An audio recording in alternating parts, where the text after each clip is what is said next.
One of the things that you should be practicing all of the time is before and after you throw punches, you should have some element of head movement.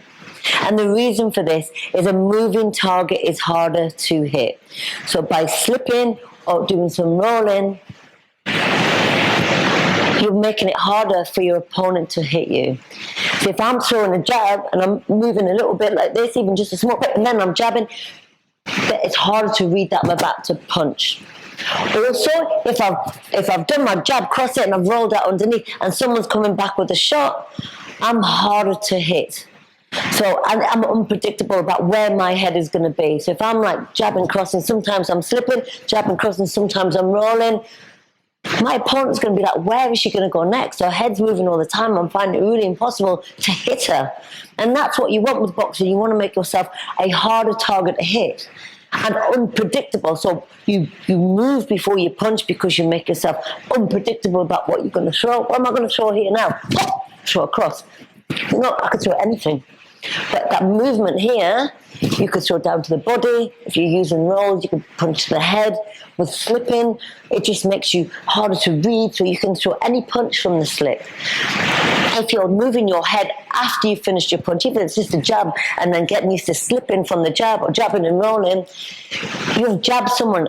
You just expect something that is going to come back at you. If you've got your head moving, they're not going to hit you anyway. So as a practice, what you should be doing is jabbing and then just moving your head anyway. Jab, slip in, jab, slip the other way, jab, roll the other way. Maybe do a double roll, double slip.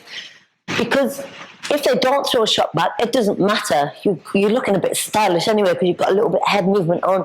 You know, you're rolling down, you're slipping, you're ready for something. So practicing to move your head after you finish your combination or after you finish your single punch is really, really good to practice over and over and over again, because when you do it on the bag or when you do it in pads, you'll do it when you spar. And that's when you can really trial it out. If you're just throwing 1, 2 and then only moving your head when you see a punch coming back, then you kind of want to be able to do that because it's reactional and you need to be able to react off that shot.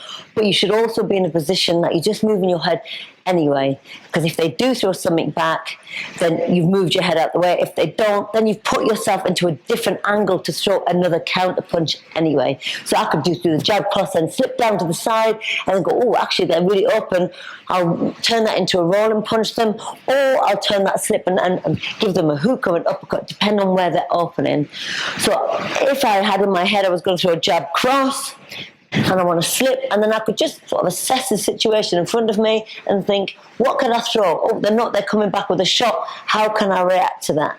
So really, really practice head movement before and after combinations and before even single shots. It's really worth doing it on the bag over and over again, trying it in front of the mirror, practicing it on the pads as much as you possibly can.